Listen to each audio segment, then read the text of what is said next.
Hello दोस्तों, स्वागत है वेदांत क्लासेस के यूट्यूब चैनल पर। आज हम मौलिक अनुसंधान और क्रियात्मक अनुसंधान इसके बारे में बात करने वाले हैं। आपके जो सिलेबस है उसमें सिलेबस में आपको क्रियात्मक अनुसंधान मिलेगा, मौलिक अनुसंधान आपको नहीं मिलेगा। वो नेट यूजीसी नेट में आता है। लेकिन क्रियात्मक अनुसंधान जो कि विद्यालय से संबंधित होता है, इसीलिए यह शिक्षक पात्रता परीक्षाओं में रखा जाता है। एक्शन रिसर्च हम कहते हैं।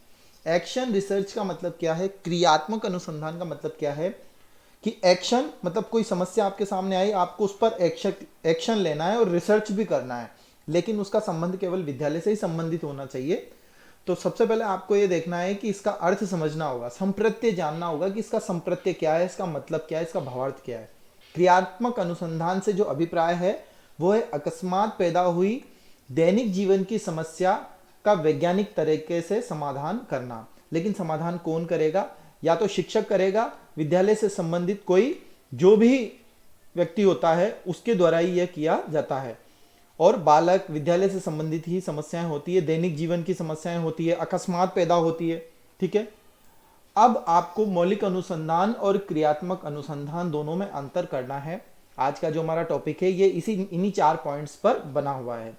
मौलिक अनुसंधान में पहला जो अंतर है कि इसका क्षेत्र व्यापक होता है, मौलिकता लिए होता है।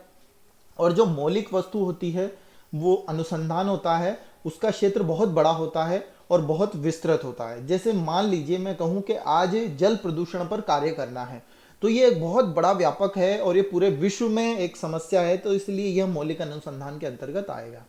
लेकिन क्रियात्मक अनुसंधान एक क्षेत्र, इसका सीमित क्षेत्र होता है। जैसे विद्यालय से चार दीवारी से बाहर ज़्यादा से ज़्यादा बालक का घर, समाज, इससे ज़्यादा नहीं, या विद्यालय से संबंधित ही इसकी समस्या होती है। ठीक है।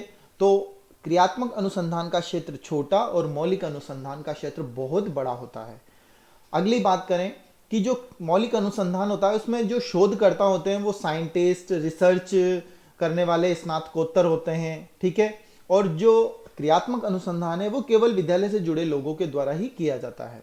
तीसरा अंतर इसमें यह है कि मौलिक अनुसंधान में नवीन तथ्यों की भी खोज की जाती है और सिद्धांतों का भी प्रतिपादन किया जाता है।